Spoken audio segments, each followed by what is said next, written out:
আসসালামু আলাইকুম গাইস। মানুষ কত খারাপ হলে এরকম একটা কাজ করতে পারে। কয়েকদিন আগে এই ফ্যাক্টরিটায় আগুন জ্বালাইতেছে।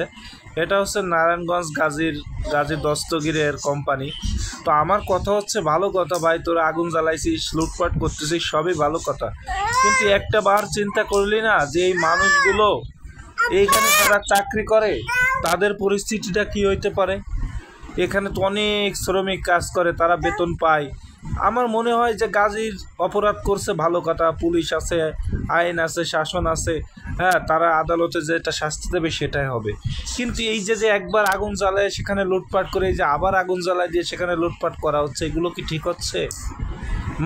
মানুষের তো আজ বাংলাদেশ থেকে হারিয়ে গেছে। বাংলাদেশকে ঠিক করবে কিভাবে?